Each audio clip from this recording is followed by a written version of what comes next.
mics were turned off. It's recording now.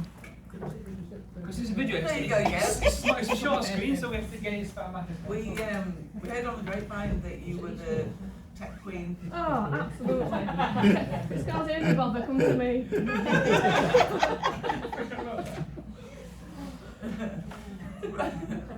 Right, good morning everybody. Thanks for coming. I know it's a little bit chaotic out on the road and public transport at the moment, so we really appreciate you being here. So this is the first Detective Leaders meeting of the year, but the third one that we chaired so far. And they're still letting us do it, so this is bonus. So welcome everybody, and especially to the people that are here for the first time today. We will be doing, in fact I'm on to the agenda, we will be doing introductions later on, and the reason for that will become apparent. So we would first like to welcome Judith, and thank you for hosting us, and if you wouldn't mind just saying a few words about where we are and what you do. Yep, I'll just stand a bit more forward so I can see everyone. I want to say welcome to Denhale Active Recreation Centre, better known as DARC. I'm the Chair of Disability Sport Yorkshire, and at the moment I'm also the Acting Regional Manager, which is quite a challenge. We took over the centre in 2014, very little activity when we arrived here. Quite a challenging community in the sense that there's quite a high level of deprivation in the area, and we've worked really hard since that time to get lots of user groups in, as well as some of our own programmes. So we are busy and active most of the week, with some groups using it at weekends with their own key. So we have people with key holding. So there's a whole range of things, from table tennis, we've got two social prescribing groups with multi-activities. And then we've got karate, come on Wayne, help me out. The Autism Club use the centre. So we are quite busy, and we're, I think at the moment, gradually, like everybody else, recovering from the pandemic and actually upgrading things in the centre. So this room is a room that we've recently upgraded with all the furniture that wheels out if we want to use it for other purposes. Disability Sport Yorkshire is an organisation that provides opportunities and facilities across Yorkshire for people with disabilities. We've been around, this is our 30th year, so it's our big anniversary year. It's difficult to say what do we do, but we do a lot of work in local communities. 2 or 3 of our programmes at the moment are running a programme called Sporting Futures.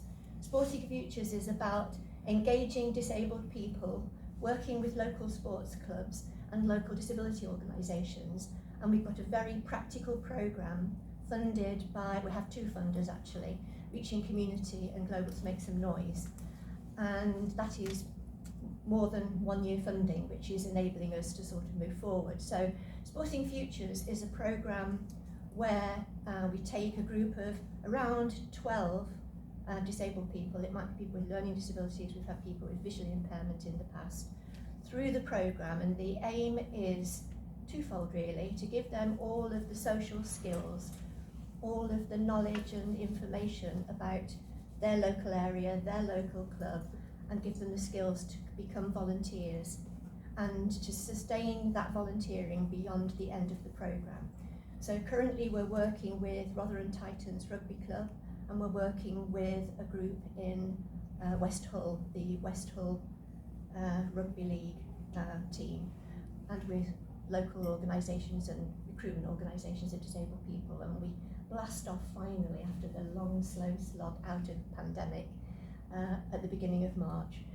The other area that we are known for is the whole area of active events.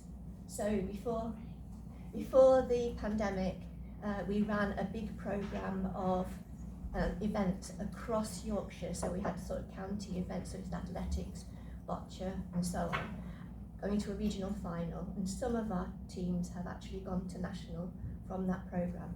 That has proved very difficult to get reinstated. So we're starting this year small in Humber and North Yorkshire and gradually moving south and west. We do have other areas of work, but they are small areas of work. We like to work in partnership. That's really very important to us. So we like partners in the local community, because we go into the community, we move out, and although we keep a watching brief, it's really important that there are organisations and people there. When we took over this centre, it was very little used. It'd only been open 7 years. It was almost brand new. We were looking for an office space, and we ended up with a community leisure centre, which was a bit of a shock. Sport England were very persuasive, but they didn't take much interest in us once we'd signed on the dotted line, I have to say. So from this centre, we have now established a community interest company. So it's DSY at Denhale Park Active Recreation Centre. And that organisation, when our lease finishes, we hope will carry on with our support, and we may or may not move on from here. But we've got 7 years to make our mind up.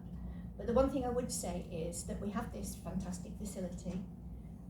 You are welcome with any of your groups. If you want to try taster sessions in terms of active recreation, then Wayne's the person to talk to, and we would welcome you with open arms. If you wanted to do more than taster, we'd work with you to put funding bids together to get ongoing activities established. So you are welcome. We'll show you around afterwards. We've got sports hall and the back office, and small meeting room. It's a bit cluttered because we're having a tidy up, a big one. So please walk round with us. There's 2 of the team in the office, Wayne and I, who will be happy to show you round. And if you're interested in working with us, then we'd be very pleased to have a chat with you. Okay, thank you. Thank you very much. That's really interesting, thank you. So we haven't been here before, I don't know if anybody else has, but as soon as you turn in, it's just like, wow, what a little jewel in the community. So thank you very much for that.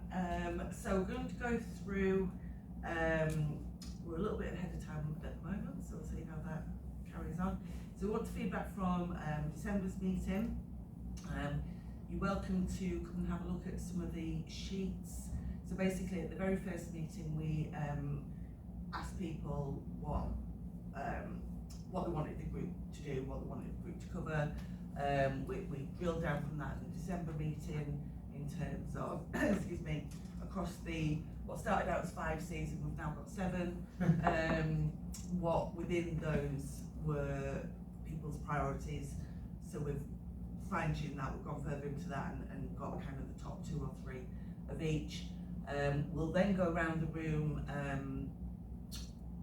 with the introductions, but a bit more detailed than just kind of saying who you are and where you're from in a similar kind of way.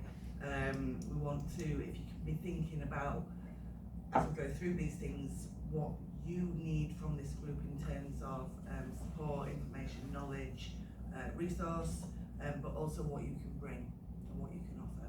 Okay, so just please be thinking about that. We've got a new name vote. We've got about 6 or 8 name suggestions, so we'll just have a quick show of hands on those, and then any other business. Okay, so yes, there are the sheets there. They're on my bedroom floor. Going through, so obviously there's quite a lot of information there, but again, we've been really pleased by how much people have interacted and engaged with the themes. They seem to be resonating with you all, so we're glad that that is the case. So, following C's priorities, so we've got, like I said, we started off with 5, so we've got contributions. So these basically, for people who haven't been to the previous meetings, these are what we chose really to be the overarching aims, themes and objectives and outputs for the group. Because when the group was formed, again, if anybody didn't know, when the Third Sector Leaders Group was formed, it was formed at the beginning of the pandemic for the leaders to support each other through the roller coaster that was furlough and all working from home and uptake, all of those things that happened. Obviously nobody had done it before, So the leaders all came together to support each other through all of that during the pandemic. Last kind of spring, it came to a point where that purpose was no longer needed. We were coming out of the pandemic, out of restrictions, but it was recognised that there was such a massive reach across the third sector in the Wakefield district, such great work going on, such passionate organisations, and it would have been a shame to just kind of disband the group. So this is the rebirth, if you will. Okay, so over the overarching aims, we've got contribution, communication, collaboration. I'm not going to say cross-nation again. No, you just did I that. just did it. I did it. I went there. Collateral was a new one. Celebration, connection, and community. Okay, so like I say, out of all the points that were raised in the first meeting, we've now drilled down, and these following December's meeting where everybody marked 1, 2, and 3 on the sheets. So these are now the priorities that have been chosen by the group so far. So community inclusion came out as being really what everybody marked very, very highly, sort of 1s and 2s across the board there. And what was said was that it's almost like an identity, I suppose, so understanding our roles as individual organisations, but also as a third sector as a whole for Wakefield, kind of where we all fit in together, where we complement each other, as Judith said, and we're massive fans of this as well, how can we work in partnership together, you know, can we come together and deliver specific projects, can 10 of us come together and deliver a much wider and a much bigger project, how do we, you know, if we keep on meeting up and keeping talking to each other and letting people know what we're doing, then we've got a much greater chance of forming those partnerships and delivering those much wider reaching projects. We want to best serve our communities, of course, but also individual participants, but also our staff and volunteers. Obviously there was a lot of volunteer work going on during the pandemic when people were on furlough or working from home. Obviously now things are back to normal, that maybe isn't the case. It might be a little bit more difficult to do that, but obviously it's very, very important to what we do. Contributions of group mentoring, again, massively came out on top. We had made some suggestions, haven't we, about bringing external speakers in. Yeah. Who do we need? HMRC, who else did we think of? It's just a case of just finding ways to improve our game, up our game. So if there's gaps of knowledge or expertise that we don't have in this room, can we find somebody who can provide that? Whether it's just a talk, information based, or actual kind of interactive workshop. It's just a case of how can we upskill ourselves. When we've got gaps in knowledge or skills within our organisation, we want to fill them up. We want to either fill them up by bringing people in, employing people to do some work for us, or we want to learn and upskill ourselves individually to know that we can do better in what we're doing and thriving within our business organisation, but also want to share that with other people. We don't want to just keep things for ourselves. If we find good practice or a really good course that I went on, I want to share that with people. Oh, I went on this great course last week, it was really informative, really helpful. I want to tell other people about it. And if you want to go on it too, here's contact details, here's the person. Actually, you know what, they can come in next month and they can give you a talk about what they're doing and show a bit of kind of information rather than just looking at a piece of paper. They're coming here and talking with them and sharing their ideas and what they've got. And then actually we can potentially come in and do the whole thing. So maybe we can find some funding together and get them to do a course for all of us and make it more personalised to our needs. These type of things that we want to bring about, and the workshop is something that we talk about, that mentoring idea. Absolutely. No, that was quite nice. That I was just like, oh. Best ringtone I've ever heard. Better than my horse. Much better than your horse. Yeah, you have got your phone on silent. I have a horse galloping on my ringtone. So we kind of positioned that, but actually, overwhelmingly, you all said that you wanted to, certainly initially, to learn from each other and to utilise each other's skills and knowledge within the group rather than bringing external people in at this point which I just think is brilliant. So maybe we kick that off with 30-minute workshops at these meetings, 15-20 minutes, whatever it needs to be.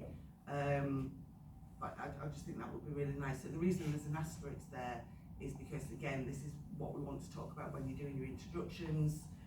What can you bring? What do you need from this group?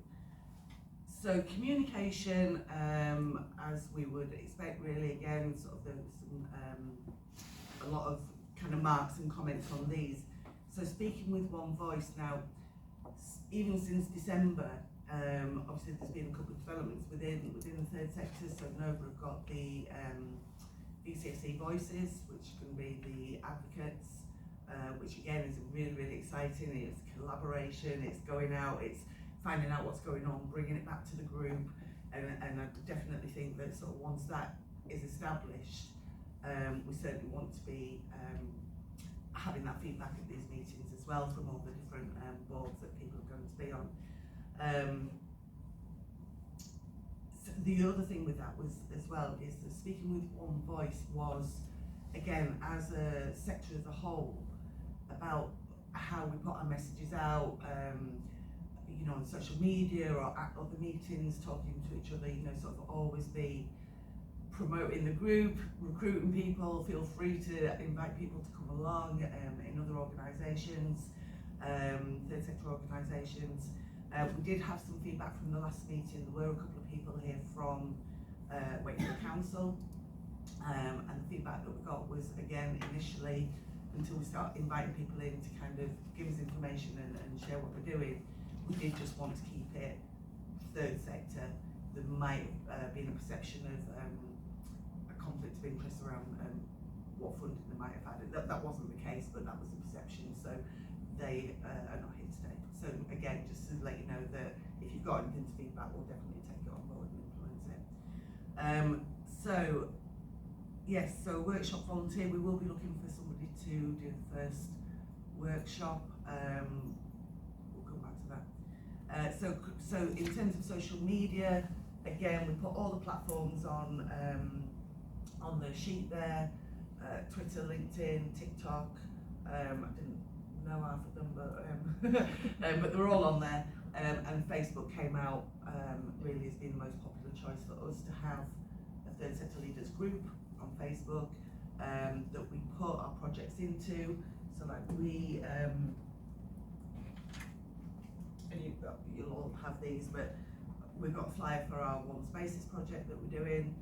Obviously that is electronic as well, so we will put that in the group and just say, hi guys, this is in South Kirby. If you know anybody in the area, please share it to you. So just each sharing each other's projects. You know, we're not, once the project's in place, we're not in competition with each other. Do you know what I mean? So it's just if you're working with people in the south of the district, maybe they can come to this. But if they don't know about it, they can't. Yeah. So it's that sort of thing. So sharing's caring. We all want to reach as many people as we can. And then again on social media, just following each other's pages, hitting the like button, comment, share, whatever it might be. It really is powerful. You know, we could spend, and we have done, we could spend money on a boosted advert or something, and it gets absolutely nowhere because people recognise it as a sponsored thing. They think that if they click on it, suddenly we'll be in their front rooms trying to sell them a physical activity course or something. That's what we did. When we first started off, in some ways, that's how we did. Yeah. We tried to think, oh, well, if we throw money at it, it'll work. It didn't work, and we quite quickly realised that and learned from that mistake. But if we didn't do it, we wouldn't have known. So we tried it, it failed, it didn't work for what we wanted to do, and for that reason, we changed and adapted. But that sharing and sharing from people, especially a lot of people that work, what we deliver things to, getting a kind of comment or a share from a participant who's taking part in an event that we've done is 1,000 times better than any kind of paid post that we can possibly put out there and generate. So really pushing out that sharing mentality. We've definitely done that a lot more now. We're getting a lot more responses from that, both from through funding and through people contacting us. Yesterday we had a person contact us regarding to do resilience training for a rugby youth club. So again, that's just come from something they've seen that we've done and noticed it, and then put two and two together and contacted us. that would never happen if we didn't kind of put it out there on the kind of social media platforms. So yeah, it's proven fruitful for us. So that's worked, and we want to share that, and hopefully it works for you as well. Feel free, by the way, don't just let me stand here yakking at you. Please feel free to ask questions, make comments. We've got time. So if none of this is making any sense at all, then please do stop me. So yeah, and that really goes into the sharing theme. Really goes into collaboration as it would do. So as Andy mentioned, sort of funding streams, training courses, especially if they're free. You know, we're all for a bit of that. Again, Nova, are you all on Nova's mailing list? Yeah, so there's some great training coming out at the moment. So what we don't want to do is to say, so I think today or tomorrow they've got a bid writing course. There's no point me putting my hand up and saying, oh, we did a great bid the other day, because Nova are doing it. So we don't want to duplicate anything, but we want to identify gaps and fill those. But again, you know, share on Twitter, share that. I don't think we're on Facebook just yet, but they did a poll the other day on LinkedIn, and I think the response came back that people wanted to see them on Facebook. So I would imagine they'll be creating a Facebook page quite soon. So yeah, you know, if you hear of something that's quite interesting, on your way into the meeting or during the week, again, please feel free, any other business or as you come in, make a note of it, let us know about it, and we'll let everyone know, put your hand up and just do that share. And again, sort of when we do the introductions, if you know about something, then let us know. So collateral was not so much, in my kind of previous role, collateral, we spoke about collateral as being, so I was in sales, and it was collateral was your catalogues and your kind of physical things that you took into customers, and your product range and everything else. I think in this setting, it's more, again, just going back to intellectual collateral, I guess. Do you like that? Just make that up. Write it down. Write it down. No, actually, probably write it down. So yeah, again, like what we said, there is so much knowledge, so much experience, so much passion, so much enthusiasm in the sector, in this room, across the district, that, as Andy said, we've all got areas of expertise, areas of knowledge, and we just want to bring that together and form. There was a mention at a previous meeting about maybe even having a spreadsheet of who does what can be accessed with links and phone numbers and so on and so forth. It could even be that we have individual mentors who say, right, you know, if you want to talk about how to engage more disabled people into our projects, then obviously you guys are the go-tos, that kind of thing. I think that was probably one thing we didn't include at the start. That was a new one that got brought into the group and mentioned. But I think it's recognising your weaknesses, and I like the idea of celebrating failure. I like the idea of telling people this didn't work for us, this failed for us. It's that kind of acceptance that we've done something that hasn't worked, and we've learned from that, we've moved on. I think in different industries, different areas, the kind of discussion about failure is something that you don't talk about, you don't kind of say out loud, because if you for me hears that you failed at something, they don't want to hear that. But I've got a completely different mindset, and we both have a completely different mindset, and celebrating that failure in some way allows you to learn from those mistakes, so you don't make them again, or you try not to make them again. So the idea of accepting we've got gaps in our organisation, or you've got gaps in your organisation, it's nothing to be ashamed of. It's a celebration really, because that's you recognising that your business is not functioning at 100%. We all want to get, it's never 100%, but we want to get there as close as possible. So accepting we've got gaps in our organisation, or we've got gaps within the room we've got here, and how we can work towards that and not close the gaps up essentially. So for me, I really like the classroom. I thought it was a lovely mention from bringing into it. I'm glad we've introduced it to the kind of original kind of triple C. It's now quadruple sector. I don't know. So. It's the 7 C's, but it's just like that's another song, and I really don't want to hear the same. Yeah. Is there a WhatsApp group for this group? There isn't. It can be if people want that. I think we can be. Yeah. Does anybody want that? Show of hands for WhatsApp group? If we're having a closed Facebook group, Yeah. that would be enough. That's enough. Yeah. It can get a bit overwhelming, can't it? It's just a lot of messages. No, I was just thinking, I'll join it and then I'll mute it. I think the point to make is I've been coming since the initial third sector group meetings were set up, and the numbers are, I mean, again, I know the attendance is relatively low compared to previous meetings. I think that the idea of a WhatsApp group is okay once you've got little groups set up, maybe looking at particular I've projects. only actually, this is my first visit to this group, so I'm just trying to find my way. Yeah, well, understand what's happened so far. But Yeah, I think to have a WhatsApp group for 20, 30 individuals would be quite a lot. And I think if you're going to use any level of social media, I think probably a Facebook group, if that's required. That's absolutely fine. This thing, we're not the kind of pinnacle of all knowledge. We don't know everything. So we want to reach out there. And these processes for the past 3 meetings are to kind of find our identity and how we can then make that become reality, I suppose. So I think it's a great suggestion. And obviously, again, we're not the type of people to kind of hold things and say, no, we're at this table, we're going to dictate these things. That's completely opposite of us. So any idea or suggestion, we're always open to it, and then it's going to take them to the floor for everybody to decide what to do. So thank you for the suggestion. I really appreciate that. So I mean, this is really a kind of to-do list from this. So again, sort of be making notes as we go through, or put your hand up. Okay, so we've put connection and celebration together because there was such an overlap, really, of these things. I'll just quickly go through what the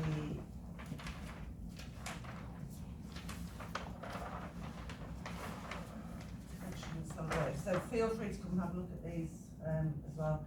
So celebrations for things like what you're doing well, celebrate failure, celebration events, engage, share and congratulate, celebrate the group, showcasing events, volunteer Wakefield events, group presence at other district-wide events. So there was a theme that came out, and obviously sort of the group presence at other events. Again, that kind of VCSE voices will cover a lot of that. There's also the third sector strategy group is coming back as well, I believe, which I think had been dormant for during the pandemic. So I don't know much about that. So again, that's something else we need to keep an eye on, just to make sure that we're not overlapping. We're actually working together with both of those. Sorry. Yeah. That's an important point to make, and it's a question I was going to raise, but I will mention it now because you've talked about it, Paul. I think it's making sure that whatever this group does, whatever name it has, that it links into the overall strategy. That links into Nova, links into other groups that maybe take a strategic overview of the third sector, the voluntary sector, and I think that's key, because otherwise the potential is to work in a silo and have no reporting mechanism. So this group can do an absolutely fantastic job of working collaboratively, meeting the 7 C's, but if there's no feed upwards, and we're going to talk about community, and there's no feed downwards, and again that's the thing about getting the message out to the beneficiaries of all the various activities and services and actions that are taken. That's the key for me, is to be involved at this level is almost the tactical aspect and feeding into the strategic and operational elements above and below, if that makes sense. I think Completely, it's a really important point. Yeah. I think it's probably our job as chair or co-chairs to take that forward in a kind of formal way or informal way, but I think it's everybody's job to kind of make sure that if we're not doing it, we're all doing it together. And I think we've got no interest in trying to do things in silos. We both recognise very early on in our kind of organisation career, such that working salaries doesn't work. It doesn't help anybody, No. and we don't want that. And my comment wasn't an No, suggesting that that's what you would not at do. all. Yeah. What I'm saying is, the danger is that, you know, that we get so busy, we all do it, we get so busy on focusing on what you want to do, Yeah. that you forget, even if it's celebrating the outcomes of various things, it's also feeding back what, and the point you made, Andy, is what did work well, you know, what's not worked that well, and sharing that, but pushing that upwards as well, so that when the strategists are looking at funding, for instance, you know, what's the point in putting something that's not worked particularly well when someone else has got another solution, which in actual fact, you know, if people were to collaboratively and collectively work towards the other pathway, might be more successful.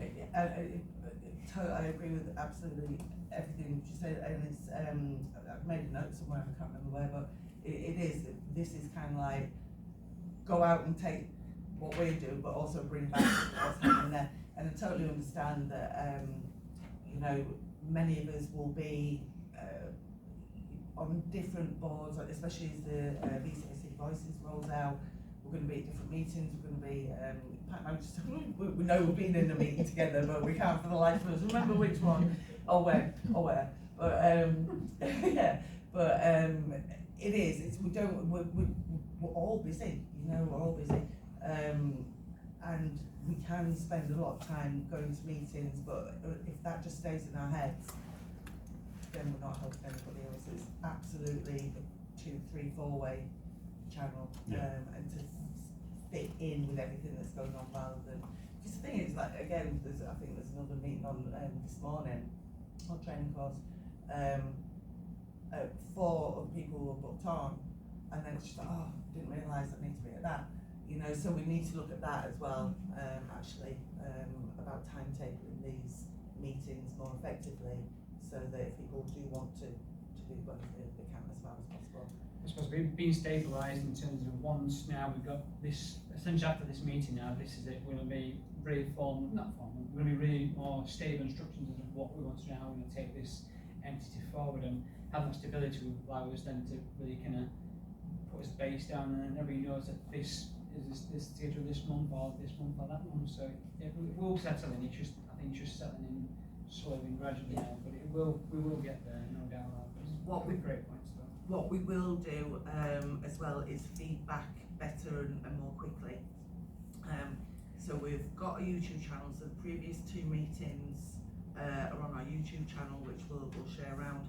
But everybody, if everybody's signed in, what we've been doing is kind of going back through Nova, and then obviously Nova have got a lot of stuff on. So what we'll do is communicate directly to you with the follow-up and a link to the YouTube channel to see this meeting and others. So yes, the upshot of this is that you again overwhelmingly want to do events. You know, we want to invite people actually in person. So again, we're looking for host venues. Do we do a timetable? Where do we do it? When do we do it? Has somebody got a big field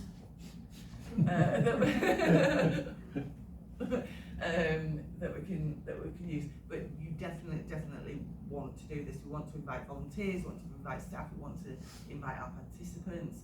We want to let people know what's going on in the district that they can access, that they might know somebody else that would love to access. You know, I don't think that all of us know everything that's going on across the district. So how on earth, and we're part of it, so how on earth do we expect anybody else to? If anybody wants to volunteer to be an event secretary for the group, you don't need to all rush now. You can reply to our email later on. I thought when they sign in tomorrow, that's kind of accepting that they do it. Yeah. Yeah. We're taking turns, I think. Did you mention that? I don't think we did. Forget that, didn't we? Oh, bad. Okay. So does all of that make sense? Obviously, they're kind of bullet points. This is, yeah. I think the circular economy has come up a few times, and it's not something that we came in thinking of, but it's so obvious. So as well as that, let's invite local businesses. You know, let's say, can you provide volunteers? Do you do apprenticeships? How can we work together? Because actually, if we're here working really hard and really well, trying to create happier, healthier communities, which are your workforce. Okay, if your staff and your workforce are happier and healthier and feel more connected, your business is going to be more profitable. So you need to work with us really.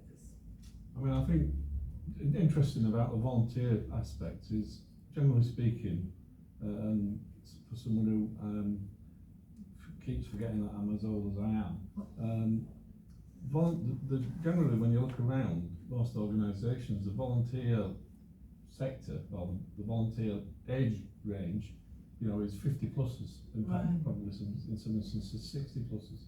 So I think one of the biggest, shall we say, development areas that we need to be thinking about across the whole voluntary sector is that we need to be encouraging younger people to become trustees and actively involved in the organisations, you know, the voluntary sector.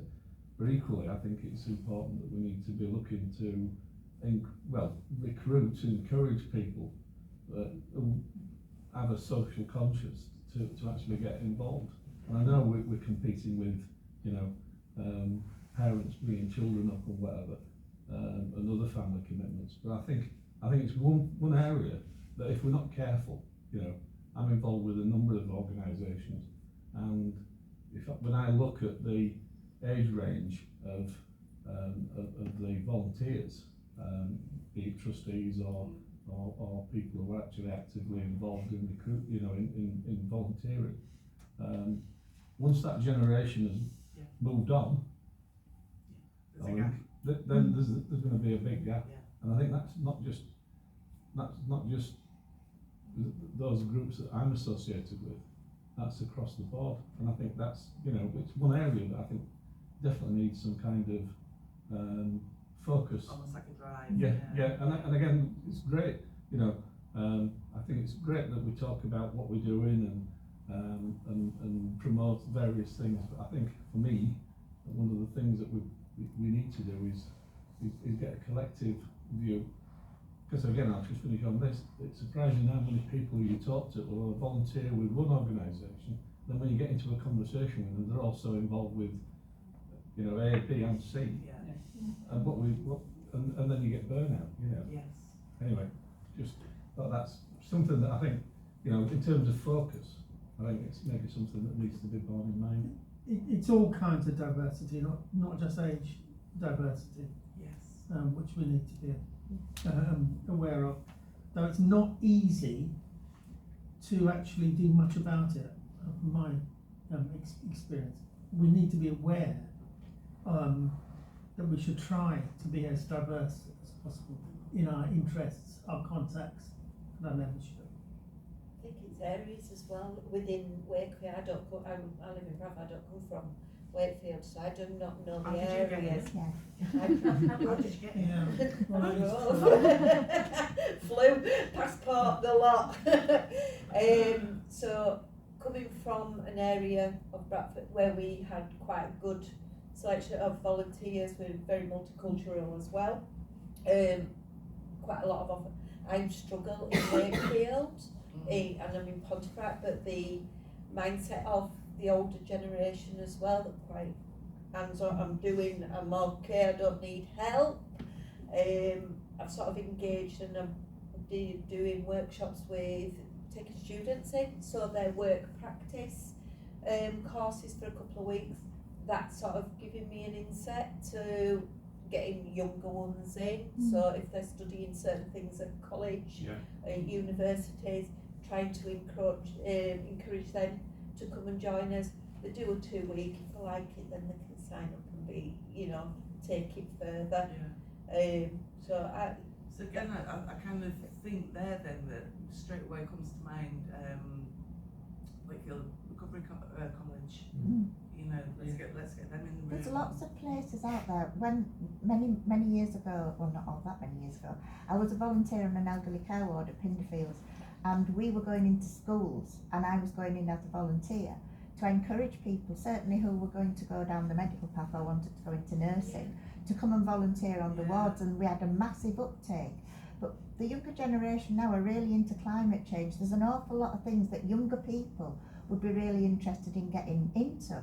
And also, my thing is dementia. I run a dementia centre, and it's actually talking to young people, because who knows who's going to get dementia, but do they know what's happening to the granny and the granddad? And it's getting young people involved so that we're all as equal as each other.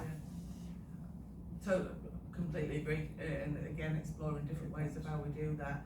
And I think going back to what people have asked for in terms of event, you know, it's all well and good us put the world's right in here. Yeah. Let's get out there, let's do an event, let's all be there, let's be talking to people, let's invite families, young people, you know. It's a very exciting and vibrant sector. It is. We're having a big sing at Queggs in May, and it will hold 550 people, and we're bringing everybody together who goes to singing groups, either singing for fun or singing for the brain, asking that it's Saturday afternoon, it's free, Memory Action Group are paying for it, and we're hoping that families will come along, grandchildren. But I've got friends coming from Leeds, from Liverpool, who are all coming along just to join in a big sing. Or is that specific to? Sorry? Is that open for? It's for the community, it's for anybody. Sorry, I'm just thinking about member organiser. Can we rock up with a stall? Is what I'm saying. We haven't got stalls. This is the thing. At the moment, we don't know if we're going to have room for stalls, because we want to have some space for dancing, because everybody loves to dance. And it's not really a place for stalls. We don't think. We don't know how many people we're going to get, and because we can't we're actually trying to figure out how many people might come, and we just don't know, because everybody's inviting everybody else. Yeah. So it's ticket sort of thing. So it's not a ticket thing. It's just come along. And this is how we run our sessions. We don't charge for them. People come along. It's a drop-in session. Yeah. So we don't want to change that. We don't want to limit people from coming in. We don't want to sort of think, oh well, if you and your wife are coming, are you bringing your daughter and are you bringing your grandchildren? We just want it to be as open as possible. But it won't hurt if 20 of us promote it, share it at the right time on our social media feeds. Absolutely, it will be going out through Nova as well. We're just waiting for the poster to be done. It's not until May, because that's when Dementia Action Week is. But that means, again, that's That's a great, perfect example of how we can help you. Yes. if 10 more people go, 20 more people go, one more person goes, because of our kind Yes. of shared kind of promotion, and that's made a difference. Yeah. And that's a great example of what we could do together with little effort, little workload, little kind of, just a case of remembering on that day, on that week, I need to make sure I share this on social media platforms that I use. Well, you'll have our email address when we do the follow-up, so drop us a line and we'll let everybody else know. could you do that for everybody, if everybody would agree as well, sharing each Yeah. other's emails?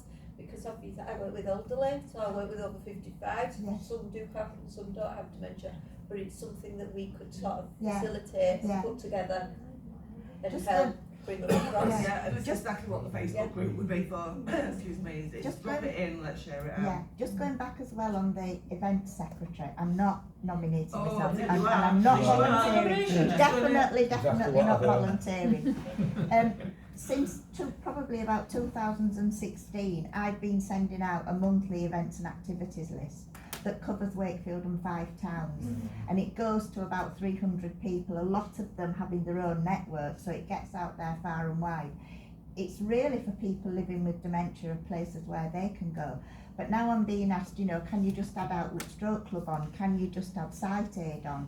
So I put the cathedral concerts on, the free concerts at the cathedral. So anything that really anybody could go to, but specifically for people with dementia, because my ultimate aim, and I don't think I'll be alive to see it, but is not to concentrate on dementia, but to concentrate on community, where everybody's welcome. I've got nothing to add to that, that's just... So I dropped somebody off at the mother-in-law's yesterday. She couldn't work yesterday because she was overwhelmed with everything that's happening, and I dropped her off at her in-laws so she could go and care for her. And her mother-in-law mother-in-law has stage 3 dementia, and you can tell she was overwhelmed by everything that's happening. It was a lot on to take on, both for her and her husband who's got back problems, which started back because he's having to carry his mum around. And straight away my head's like, right, I'm going to get your details, I'm going to pass information, I'm going to make sure she knows who you are, when you are, and what you're doing, and that may help. And just that connection straight away, that could have changed, it could change somebody's life and help them out. It does. Somebody emailed me not very long ago and said, I'm so glad I met you, I'd still be in the wilderness if I hadn't. Yes. We go on day trips, we go on barge trips, we have parties, we do all sorts of stuff.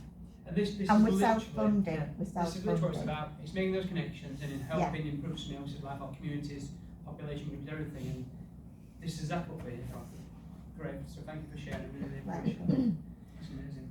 Right, so we're now a few minutes behind schedule, but I think we can bring it back. It's absolutely fine. So we'll go round the room and do the late introduction. So we would like to know who you are, so what organisation you're representing. So going back to that skills gap, off the top of your head, what would be helpful to you or your organisation to learn and take from the group, and if applicable, what can you bring to it, and that might be a skill, it might be an area of knowledge, it might be that you're on a particular panel, it might be that you're good at whatever, and probably you will wait till the end for those who, well, what else do we need, unless you think of something in your time. So go. Oh. We're going to ask. We're going to ask. Wait.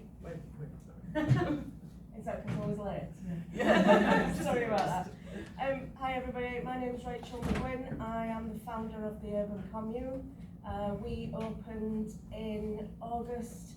I had the use of a space of a community, well, a space to use for community, and I found a group of volunteers who wanted to help create a creative wellbeing space. So we're an art gallery, we run classes, workshops, yoga, we're setting up a treatment room.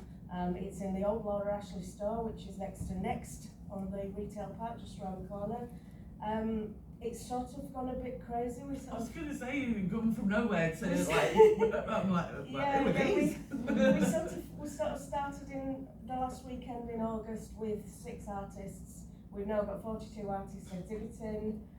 We do classes and workshops pretty much every day apart from Tuesday and Sunday. We've got a singing class started on a Tuesday evening. We've got an amazing space. We don't know how long we've got it. We are on a 4-week temporary notice, but we know that somebody's taken the space and they've given us a little bit of a heads up that they're not going to be in until summer. So we're actually, right, we've got to do what we can until probably the end of April, and then we need to look for somewhere else because it's been so successful we can't not do that. Yeah, what we need is we need more volunteers on the ground because it's such a big space. Because a lot of us are running workshops and things, we need eyes on the space and feet in the gallery. We've got a little coffee shop, and it's just a case of people are getting trained up as baristas and just enjoying the space. But the problem that we've got is we can't give them enough work to say come this time every week. There's not enough to do. It's basically just come in and invigilate the space, be here to do whatever needs doing. And that's why we're struggling, because people want a specific role. They want to come in and do a job and go home kind of thing. So we're looking for people who just want an hour, 2 hours a day or a week to just come in and be part of the space and just help out where we can. What we can bring the amazing venue, but I personally am a freelance event manager. But I would love to volunteer, but I can't volunteer to be your event secretary. But I absolutely can help with event management, and I do actually do courses on event management and strategy and planning and things like that. So if you want So to that talk might to be me, a way then for a fee that would Yeah, and like I say, we can house you at the Urban Commune anytime for events. We're looking to do a recruitment drive, so we could maybe do it sort of in conjunction with other people. Well, we're looking for a host for our next meeting, so. Right, yeah, Yeah. Like that? yeah. Good shout. Perfect. Yeah, well, we've got several spaces. We've got a space that we've seated up to 50 with a projection, and then we've got a bigger room that we can do art classes. So if you all want to come and do some painting, you come and do painting and what have you. And then we've got the gallery itself, which is huge, absolutely enormous. So. Well, I'm coming after this meeting. Yeah. I really want to be there. Yeah. Thank you for that. Hiya, I'm Amy Hardman from Featherstone Rovers Foundation. So we're the registered charity affiliated to Featherstone Rovers Professional Rugby League Club. Very similar to one of our neighbours over there, Wakefield. We've been established since 2006. We basically use the power of sport and the Featherstone Rovers brand to support our local community and tackle local issues. So we work with all ages, from 0 right up to 90. We do lunch clubs. We're not just sport. We do mental fitness programs with Rugby League Cares. A lot of our activities are sports based, so getting people moving more and active. But we do have lunch clubs. I'm hoping to speak to. Yes. some of the ladies who please. we do lunch clubs, coffee mornings, projects around tackling isolation, projects with toddlers. So we're very widespread. I would just like to come to these meetings. This is the first one. I've just returned after maternity leave, so I'm getting to grips back with everybody. Oh, thank you. So we just want to strengthen our partnerships, build relationships, see how we can expand and work together. Also upskill and knowledge, so anything that we could, work together or tap into everybody's expertise, like this lady sitting next to me. What can we bring? A massive venue. We've got some really good facilities at Featherstone. We've got a massive field. We've got a few. So we'd definitely be up for hosting probably some of those bigger events, like the networking events. I know we did one with Wakefield together I think it was December 2021, just before I went on maternity leave. So it was a big like networking event upstairs where people held stalls and things. So anything like that would be definitely up for. As well, we've got volunteer opportunities. So if you do know of anybody who's looking for something helping, I know everybody's the same. So. And I think that's it from me. Thank you very much. Yeah, that's great. Me? Yes. So I'm Sharon Batty, the Director of Income Generation and Marketing at the Prince of Wales Hospice. So we cover the 5 towns, a little bit extra, so eastern half of Wakefield district. We've just launched our new wellbeing programme for outpatient services and carers. We run an in-care ward. What do we need? More volunteers like everyone else. And we are definitely trying to modernise our IT systems and discovering that nobody really has enough knowledge to push them forward. So like, if anyone is an expert on Teams and all the different apps in it, because I think there are so many things that would make our lives easier, and they're at our fingertips and we don't know how to It's use not them. knowing what you don't know. Yeah. It's just there. You just can't grab it, can you? Yeah. So I'd be all ears about that sort of thing. What we can bring, as we've relaunched our wellbeing programme, I can't offer a room anymore. During the pandemic and when we'd sort of shut things down, we were starting to use the room for lots of other things. We do have a room above our Castleford shop, but there is steps and no lift or anything, so it's not terribly accessible. But if anybody wanted a meeting space and they didn't need it to be accessible, we could probably help with that. I am a grants fundraiser by trade, but I cover marketing and retail and all sorts of fundraising. I'm always happy to proofread a bid or chat through different types of fundraising with people. So drop me an email, give me a ring, and I'm always happy to have a bit of a chat. What else can we bring as an organisation? I mean, that'll do for now. That's all right for now. Just Yeah. enough. It's a refresher. Thank you for that. That's lovely. Hi, I'm Jeanette Mullany. I'm the scheme manager for MHA Communities, which used to be Pontefract Live at Home scheme. They changed the name just before lockdown, so I'm trying to get back out there and get re-established. What do I need? Everything. A new life. So, as I've sort of formally said before, I live in Bradford. MHA is an organisation I've worked for 20 years. Wakefield, I've been here just over a year and a half, but in post properly since August last year. We are getting out there and doing a lot of promotional stuff, trying to sort of get the name re-established. We yet again do need volunteers. We always need volunteers. I've only got a small team of staff, and I've got 1.5, as we say, because she's one part-time and a full-time now. We do a lot of lunch clubs, coffee mornings, craft groups, things like that. I have now just started lunches in Featherstone Library, but I will be talking to you later. So we would love to work with anybody and everything, because I just think it's beneficial for everybody. It makes life a little bit easier if you're sort of working as a team rather than sort of on your own. There is a lot of things to cover. I don't know venues, I don't know areas of Wakefield as such. I'm getting out there more. So any events that you have got, we are more than willing to come and cover. What we do quite a few last year, like fundraising events, as in Ponty Park, things like that.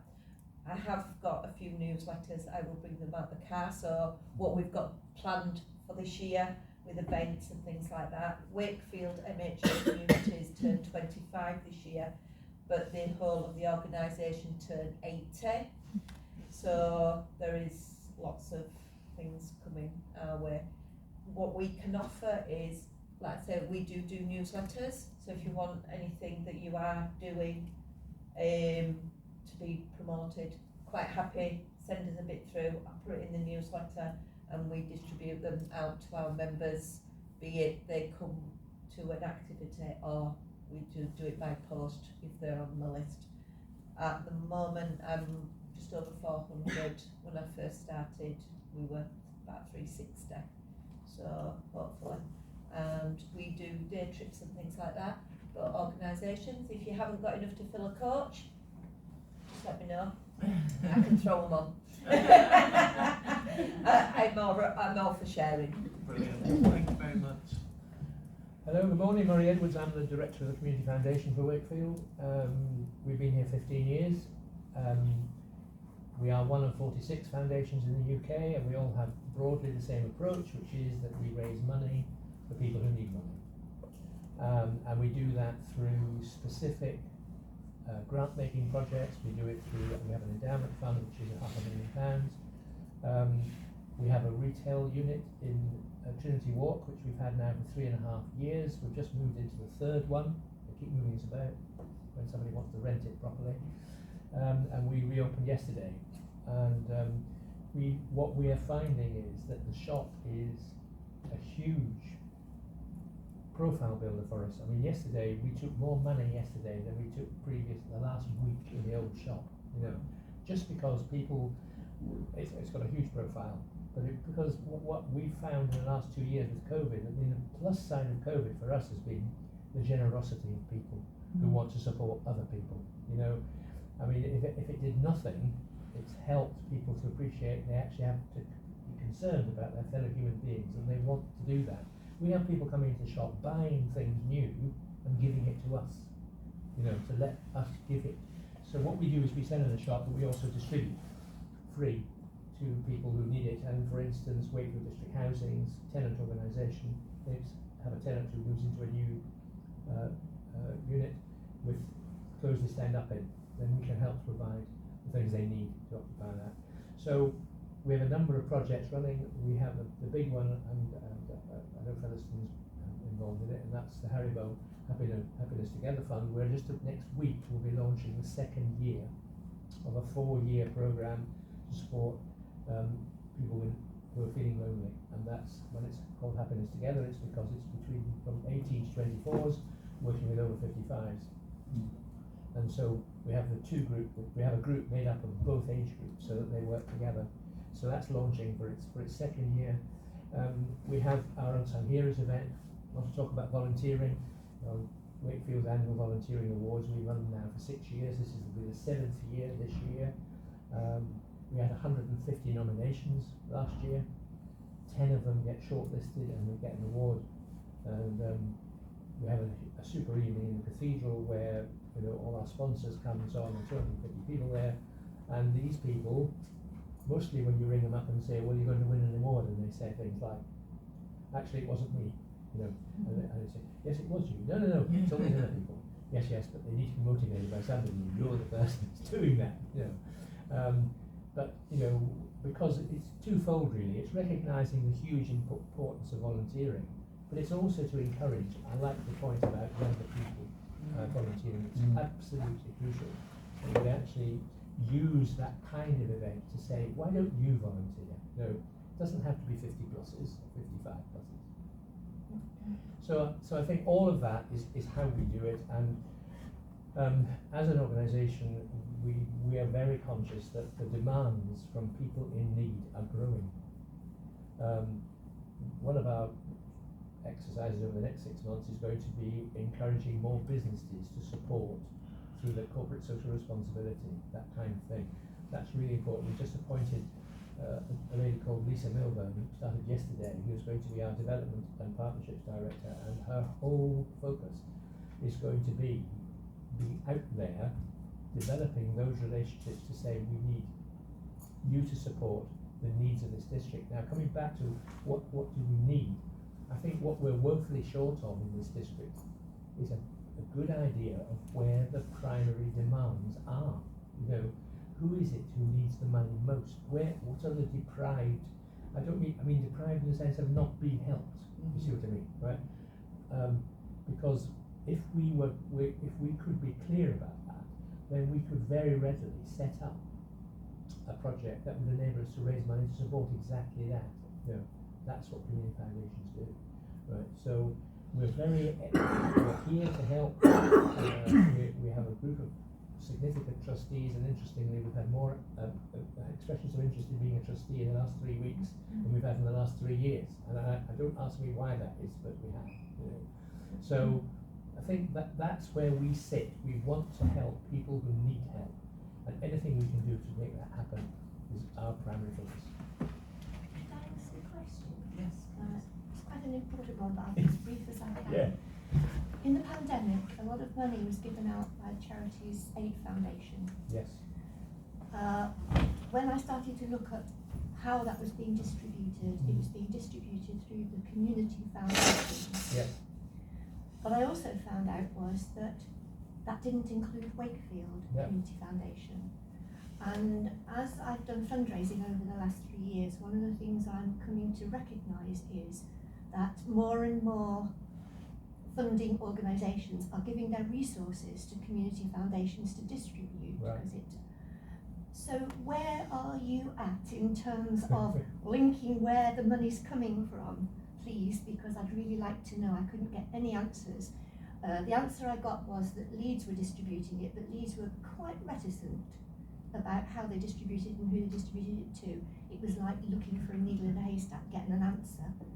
Right, well, if you'd like to contact me privately, I'll give you a private answer to that, right? Okay, because thank you. No, but I've got something I want to say as well, publicly, which is that there is a national organisation called UK Community Foundations, and we were initially what was referred to as an associate member of that organisation because we were very small. When we applied to become a full member, we were turned down. National monies that the UK Community Foundations distribute, right, goes out through their members, in inverted commas, i.e. full members of the Community Foundation. That's outrageous, group. I'm sorry. Yeah. Now, Leeds decided they would handle Wakefield. We were not able to, they couldn't give us that I money. know, they made me cross. Yeah, well, Sorry. I'll have a private word with you about that. And I just think there's just a small word about the fact that Wakefield ought to be proud of its community foundation. We've been here for 15 years, we've distributed £2 million in that time, you know. We know what we're doing. We are in discussions with the council at the moment about proper recognition for that, right? So all I can say to you, separately I can say one or two other things to you that I wouldn't want to say Okay, publicly, that's fine. but that what we would like to believe is that over the next 12 to 18 months, that will change, right? And that we will be better able to handle that, right? And recognise for doing it. Okay, thank you. Great question. No, but it's the thing though, bringing people together again, phrases, questions being asked or answers being answered or making connections again. It's the whole purpose of this entity and what it is, and the name will eventually we'll choose today. So it's the whole purpose. So thank you for sharing and thank you for answering. I appreciate that. John? Yeah, John Whiteman. I'm the chair of Grow Wakefield. Grow Wakefield is an organisation that runs community gardens, well-being gardens. We do we have workshops, a couple of workshops where people can come along and do woodworking. So primarily, Grow Wakefield is about growing food. It's self-sufficiency. It's encouraging people to think about, you know, planting and growing food, mini plots and so on. But the offshoot of that is there's also the social interaction. So you tend to find that people who grow together become friends together. So it's an element of social interaction. I mean, we've just been, Mauritius mentioned, you know, the Haribo funding. One of the things that we've been able to do through the Haribo funding is actually do a series of workshops, a series of events where we've encouraged people to come along, young children, teenagers, to look at fauna and flora, you know, foraging and so on. So that's the kind of thing that we do. I was talking to this to the gentleman at the side of me earlier about we were originally Incredible Edible Wakefield until 2 years ago, 2020. When in actual fact we changed the name because people all associate Incredible Edible as being where you go along and actually take food and vegetables or whatever from various plots throughout the district, which is what happens across in Todmorden, and it happens all over the rest of the country. So our remit has changed somewhat differently to when we were originally founded by Andy Osterfield, who was our CEO. That's Grow Wakefield. I'm also involved in a number of other organisations. In my capacity as the chairman of Grow Wakefield, I also attend a group called Just Transition Wakefield, which is all about climate change. So it's working in collaboration with a range of other groups and organisations. It's not a campaigning organisation, it's more about looking at the practicalities of trying to reach net zero and encouraging people to think about, you know, the kind of thing that, you know, groups and organisations, individuals can do in terms of climate change and sustainability. So that all links back into Grow Wakefield. What do we need?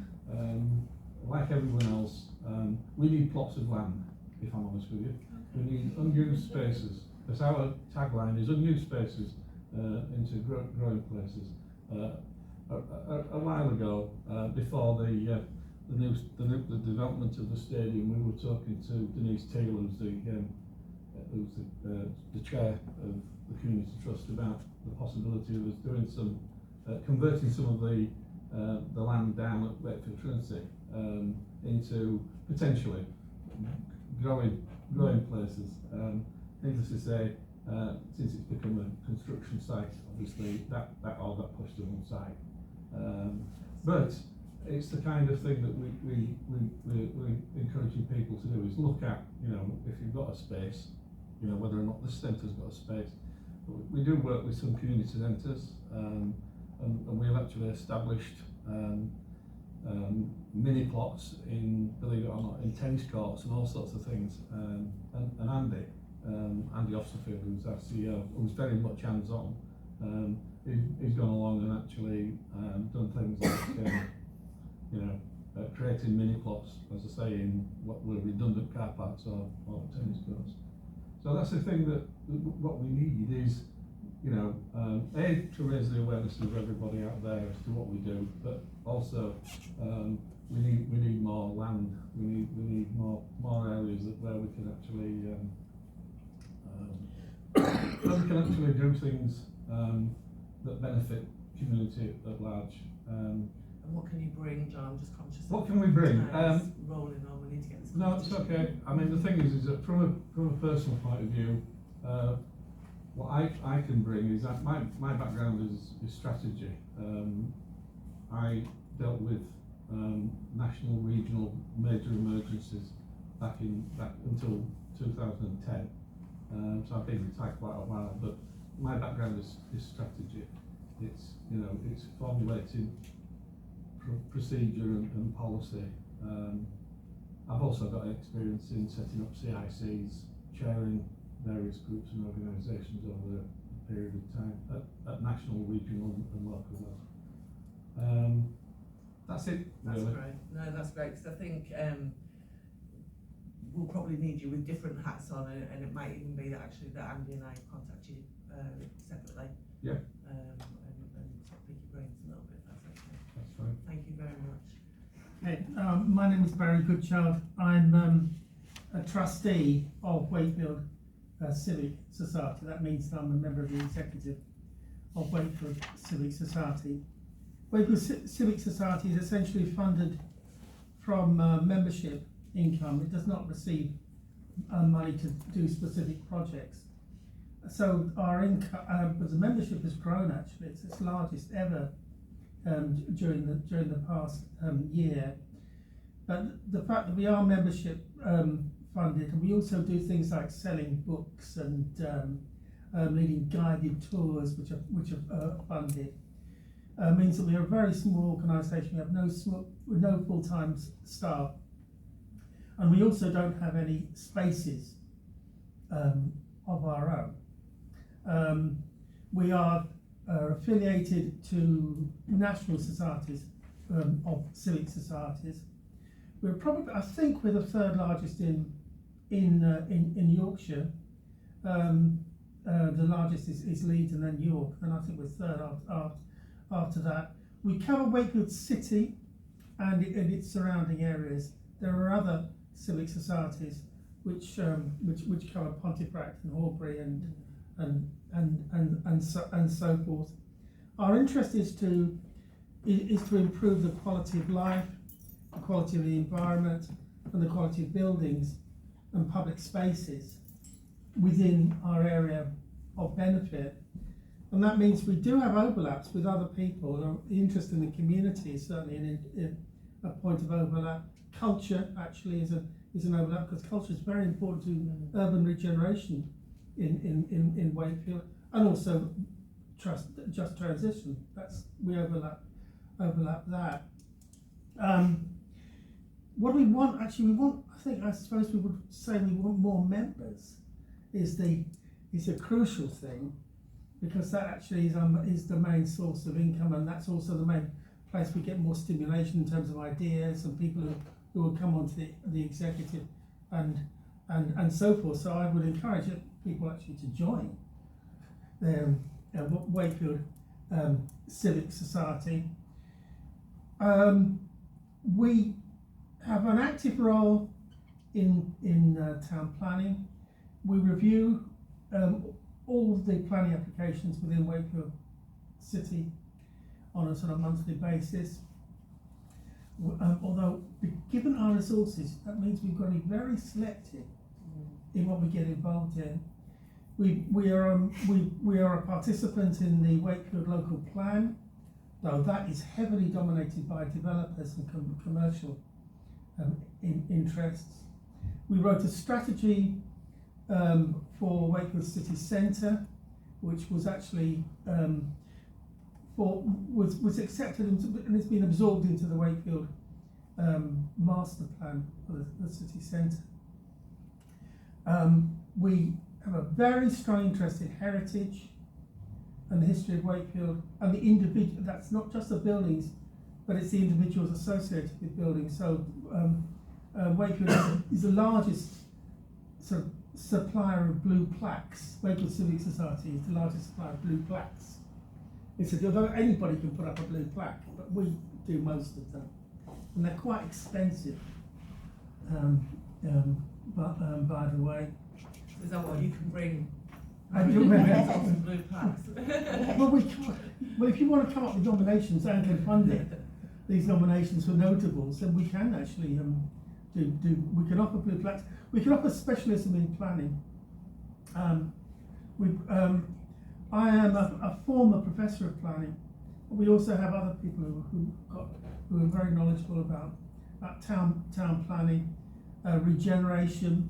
We've got a lot of knowledge of regeneration and what is going on, and good contacts in that area.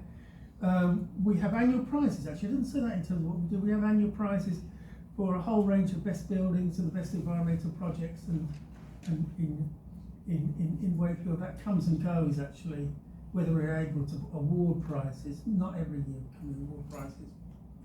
And as I said, well, we can offer assistance in the fields of planning, history, heritage, and to some extent culture. Thank you for that. Hi, I'm John Archbold. I run Memory Action Group, which is a peer support group for people living with dementia and their carers. And I set that up when my husband was diagnosed in 2016.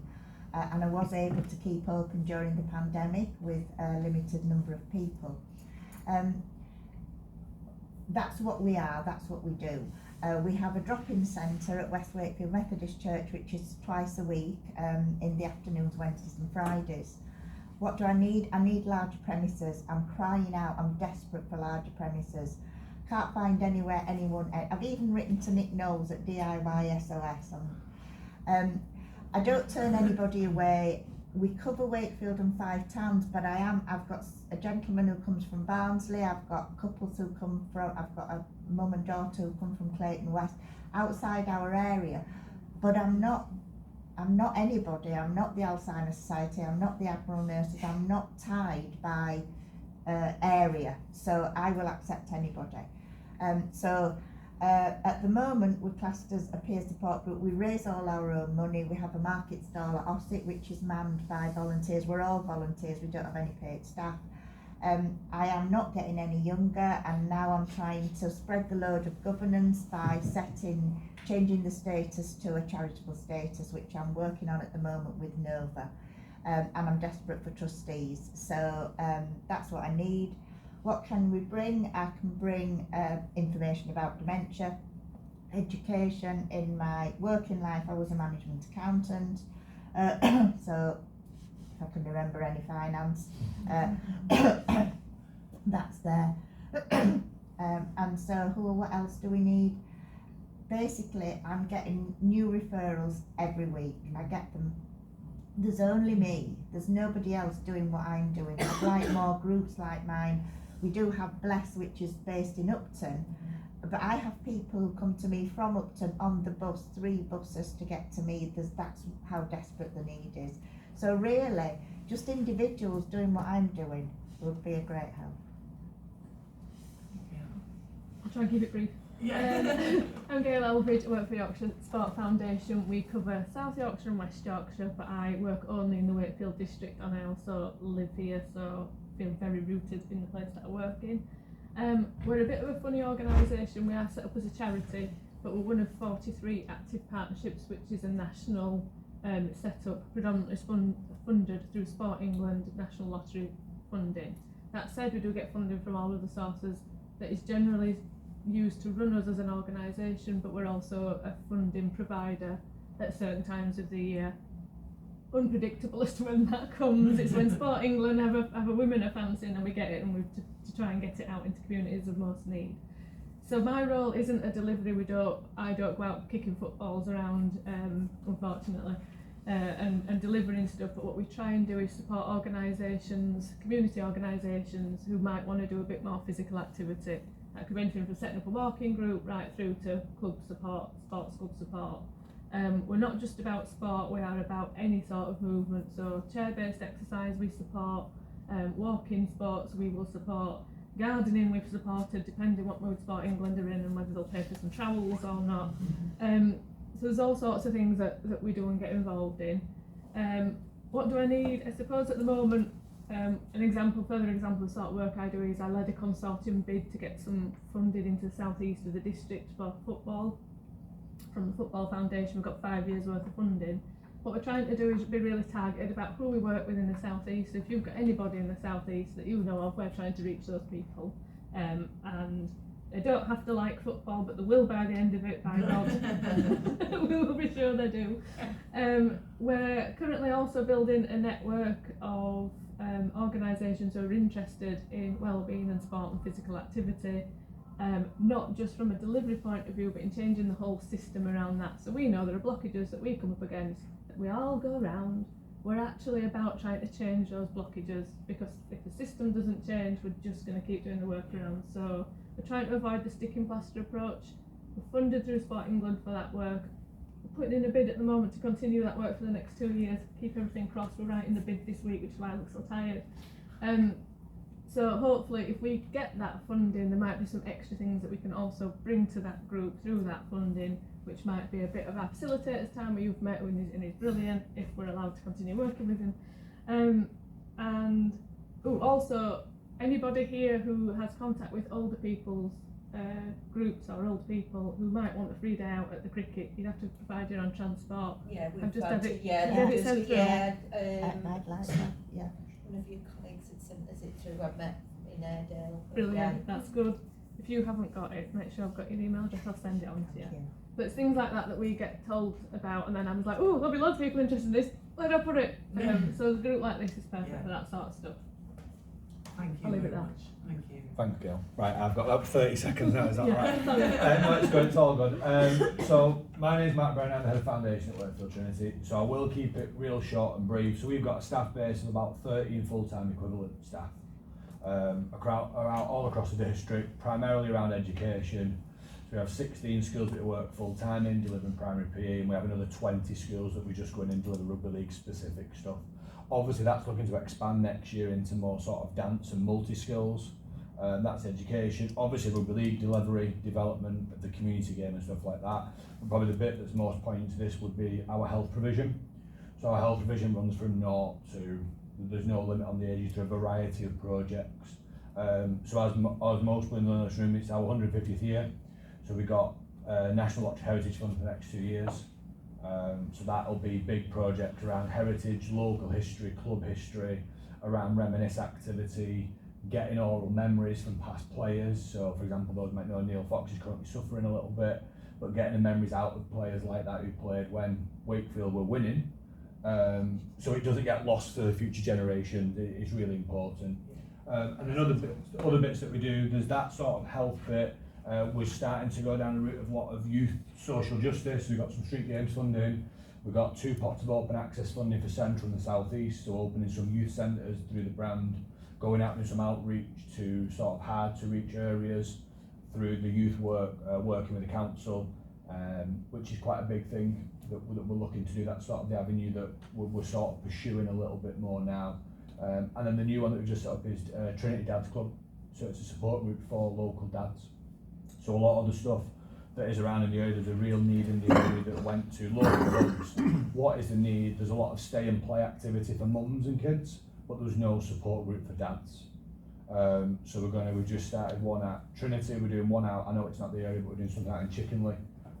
With Kirklees, a stay and play and dads club out there, we're doing one there. I'm going to look at running one up sort of the Hutt way in that group as well. So it's an area that we are looking to support. We are able to do that. We are able to mobile. What do you need? At this moment in time, we probably just need help promoting some of these activities and working with other people. So we've got a monthly lunch club, which generally attracts 45, 50 plus age range. So there's that. We do a monthly One Trinity session, which is for local people with dementia to come, watch a game, get some past speakers in, memory boxes, things like that. So we run them once a month, but once the heritage starts to kick in, they'll start to become weekly events. So it's more just letting people know in the room what it is. What can we bring? We've got a facility at the minute that most we know will be redeveloped, but for any groups that you've got at the minute, more than happy to look at facilitating some of them groups, some of the meetings. Obviously the stadium will be developed and done hopefully August time. That will allow us to have a multitude of space in there. And in the current building, I'm just going through the process of going for a big grant through Youth Investment Fund to convert the corner building that we've currently got into a community hub. So I'm going to work with Andy Lancashire Council on that, to look at that, to make that a real centre for community in that central belt. So I'm just thinking, like, the first thing that comes to my mind there is like you're inspiring and motivating and getting these between the street games projects and the outreach stuff that you do as volunteers, guys.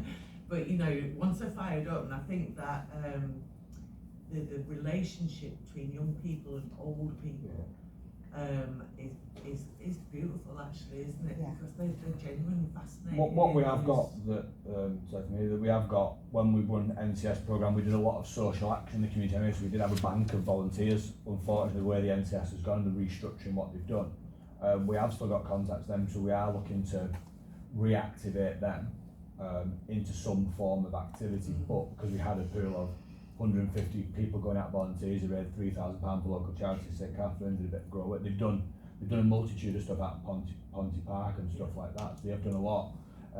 It's just that we had them, the funding from NCS is now gone, we've still got the data for them, they still want to do something, we just need something for them to do.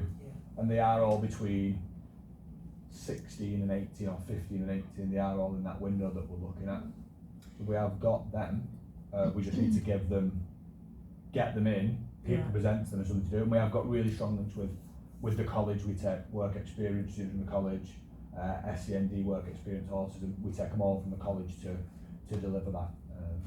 So we do quite a bit. So volunteers wise and the younger people, we have got ways in if you are looking for that. They are hard to engage, no, but we have got ways into some big areas in the college. Our youth and academy scholarship set up, they do social action for us as part of the becoming better people, better players. So we've got the pool of 50, 60, 70 players there to do social action with. Even if it's some real low level stuff, sorting things out, tidying up, clear out, please come to us. The half term weeks usually work really well for them.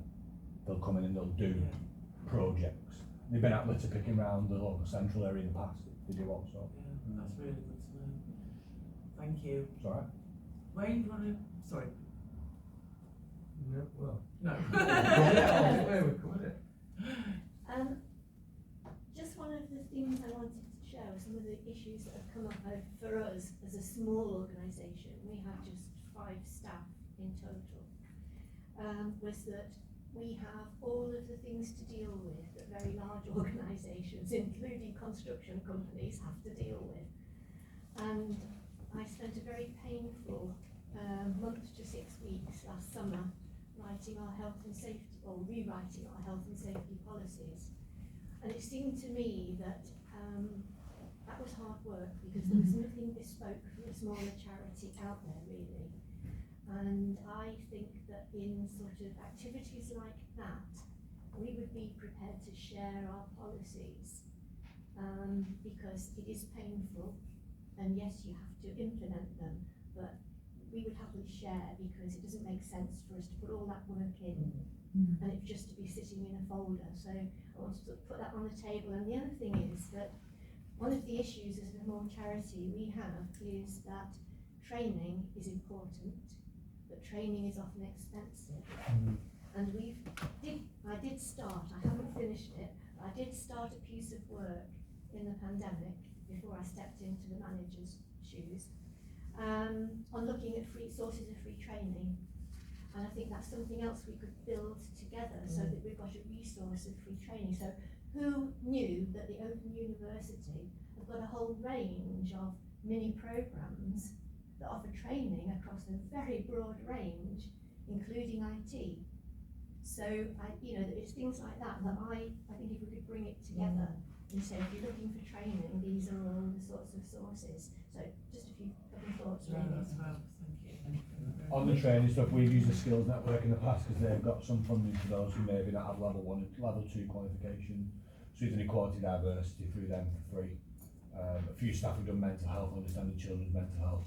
My background's training education prior to this role. Right. So there was funding there for specific postcode areas if you haven't got a level 2 qualification. So.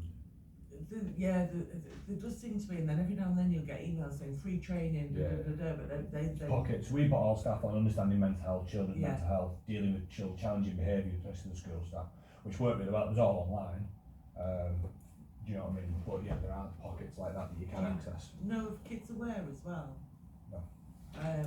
Right, so they're again brilliant organisation specialising in children with disabilities, but right across, and they get funding to offer training as well. So again, there is a lot, and we don't all know everything, do we? So this is just about sharing care, isn't it? We just need to share what knowledge we've got, and hopefully it can help support and encourage other organisations, just like you just said now, which we're very grateful for. So just very, very quickly, we are Evergreen Active, CIC, for those of you that don't know us.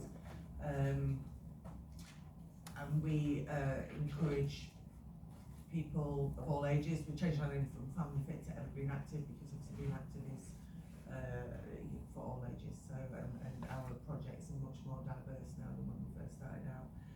So you saw a little reminder there coming up. Got covered this morning, but 11:15 on Thursdays, I'm normally at Swaffham, the community centre by Swaffham Mosque, doing movement music with elder members of the ladies of the Muslim community. Best of Shabbat. Honestly, they are hilarious. It's one of my best. In fact, I'm not. But yeah, so we're very diverse. And what we need more people this year. We need to recruit trustees. We have some volunteers that deliver our running and walking groups in Wakefield. What can we bring? Hopefully this is what we can bring all of you together and kind of help these things grow and facilitate some of the sessions that we've said that we would like. So I'm going to move swiftly on. Obviously we are over time, I do apologise. So we're just going to have a show of hands for this. So these are the suggestions that have been put forward for the new name for the group. We just thought, for one thing, it gets me more and more cross every time I think about it. Calling ourselves the third sector in this current climate actually is putting us down. I know that's what we are, generally speaking, but we're not third in line. We're plugging in a lot of gaps, aren't we? And we're delivering a lot of stuff on the ground. I think COVID kind of really absolutely cemented that. Absolutely more than ever. So none of these were ours. These are all suggestions that have come in from other people. I wanted the Crocs, Wakefield Crocs Appreciation Society, but that wasn't. Not wearing them today. Yeah, wasn't allowed to put them on. So, we'll go through each one at a time. If you want to raise your hand for one of them, I think you can vote for more than you can vote for more than one if you want to vote, but we'll just go through 9. So, who would like to vote for Greater Good Wakefield? Working for Wakefield? I guess we could jumble, if we had a special machine, we could jumble the words around, wouldn't we? So do be thinking, if words jump out but you can put them together better, then please feel free to make suggestions as well. Well, I think that I've just been doodling this swan. I have no idea why I've doodled a swan. But then it came, I did come up with an acronym for it, so I can have it. everyone onto it? That's what I did on. It's just that the SWAN is Social Wakefield Action Network. Oh, Social. Wakefield Action Network. But I don't know why I googled the SWAN. is that, It's what searching that I did. is it? I always draw houses. I don't draw swans normally, I've never drawn a swan anyway. Social action Wakefield network.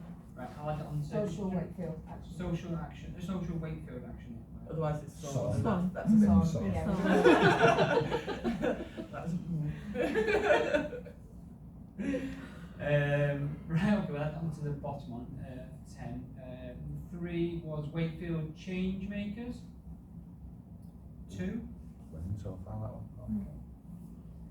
Nova Networks. 2 as well. Maybe. Don't be sitting on the pen. Wakefield VCSE United.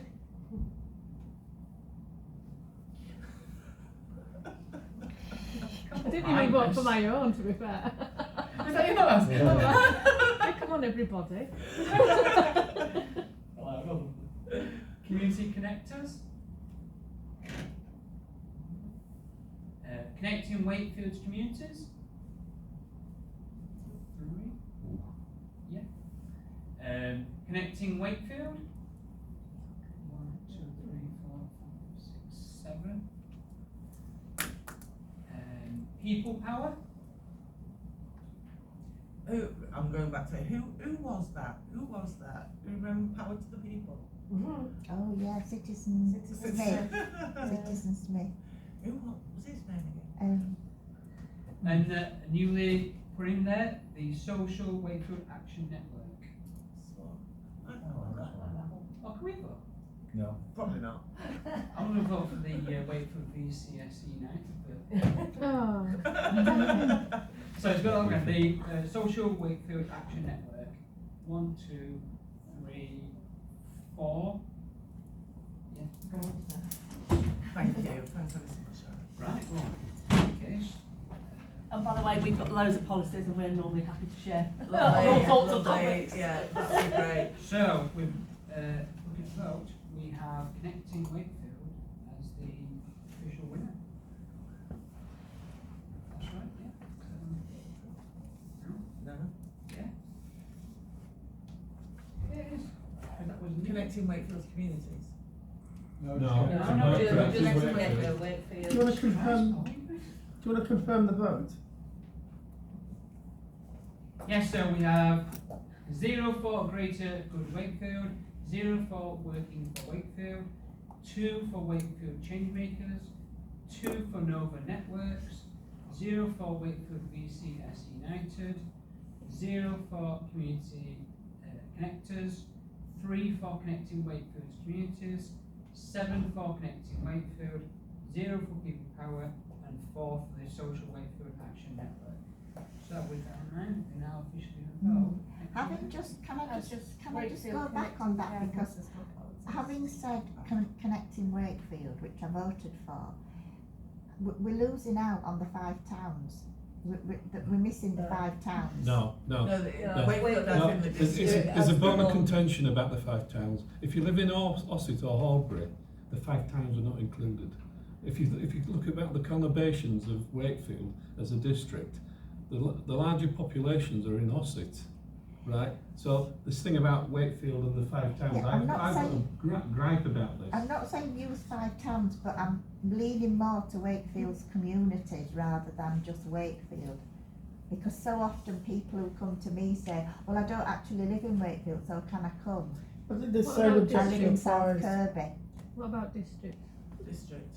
Connecting Wakefield district. Getting away from district. Is that- everybody happy for that alteration, or has that completely changed the way? Sorry. I think it makes it too complicated. I think, just leave it as connecting Wakefield. Well, the thing about this is as well that we've been waiting Sorry for to jumping in. No, it's fine. to change the name to create, because the group's never had a logo. So the logo, we could actually, what you could bring could be a little bit of a logo. It's a good point, 'cause I think But we could show like the map of the district as opposed Yeah. to make it clear. I mean, we're Grow Wakefield, but we make it short, make it clear in all our publications, in every communication, that it's Wakefield district.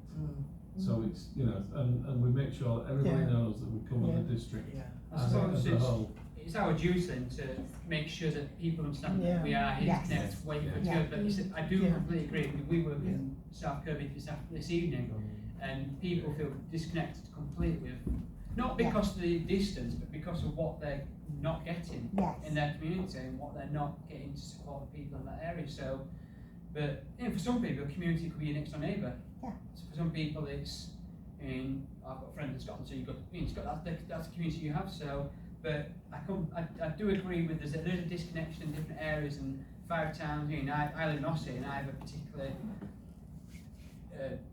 disagreement as why 5 towns is called 5 towns. I understand why it's called it. I get that.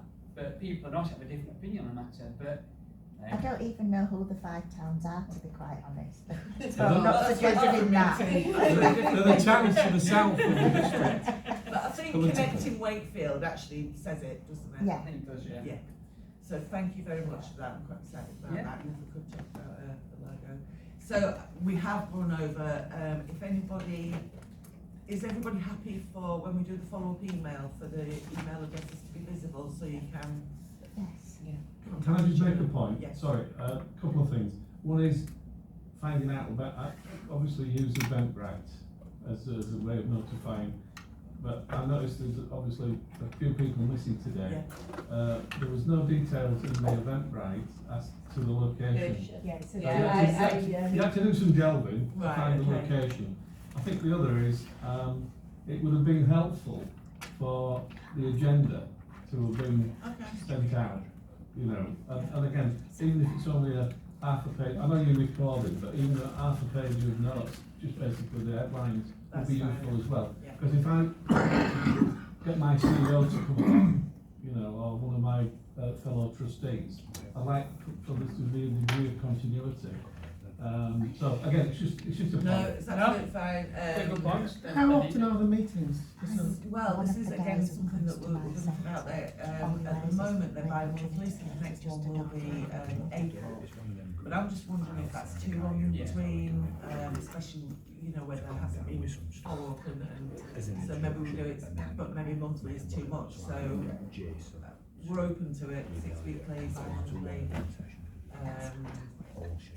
Can I make a suggestion? We've got the Voices launch Yeah, and a lot of work associated with that. I think it would be useful to maybe get that out of the way and then look at, revisit, because there'll be lots of people.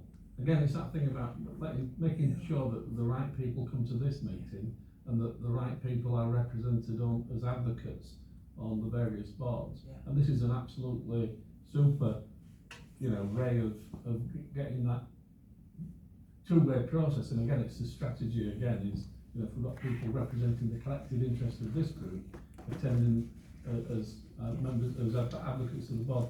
So again, I think it's maybe, you know, rather than sitting here and saying, let's meet on, yeah. you know, the 4th of April or whatever. Let's just, you know, I'll give you two, you know, opportunity to look at what's happening in terms of the Voices and various other initiatives, and then we'll slot in. I think that's the best way. Yeah. I think it's best to have a kind of fixed kind of rotation. So let us say it would be the first Thursday on every other month, or Yes. or every month. And I do think it should be either every month or every other month. 6 weeks, you're going to get into awfully complicated statement, and presumably you don't have a meeting in August. Is that right? You missed out August. Well, we've not done an August yet, so. But So you're talking about it's 11. If it's a traditional, monthly isn't it? meeting, it's 11 meetings a year. I think that a monthly meeting in terms of smaller organisations is quite difficult Yeah. because of the resource. Yeah. And all the other meetings. Yeah, exactly. But I think as well, Megs, if we set up this, the Facebook group, we can update each other within that, can't we? Yeah. Yeah. So it Just won't have feel as like long. face to face every Yeah. other month and things like Yeah. that. Like I say, close to time, you know. It's not just this meeting. I know.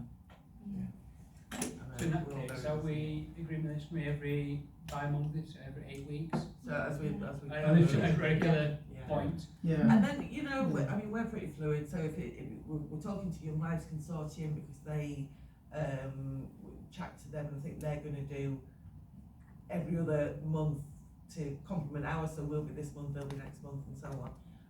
And obviously we're talking close to Nova, so it has to be what works for everybody, doesn't it? Yeah. So thank you very, very much. The offer of a quick tour, I don't know if you still have time for that. Yeah, The offer of a tour is still open, so thank you. We will follow up with everybody's emails, so please make sure you have written yours on the signing in sheet. And just thank you again so much for your time and your input. I really feel that we are now starting to close down on kind of how this can really be a useful group for everybody, so thank you very much. Thank you. Thank you. Nice to meet you. Yes, I do. I'll be in touch with the information about the crickets. Oh, that'd be brilliant. I'll be there, the other pieces. So no, Yeah, well, I'm good. What I need to do is I'll get back. I'll drop you an email. And then just transition into this evening. This is Zoom. If it's either in person or Zoom. That's the one thing. That's Sorry. So what I'll do is I'll email that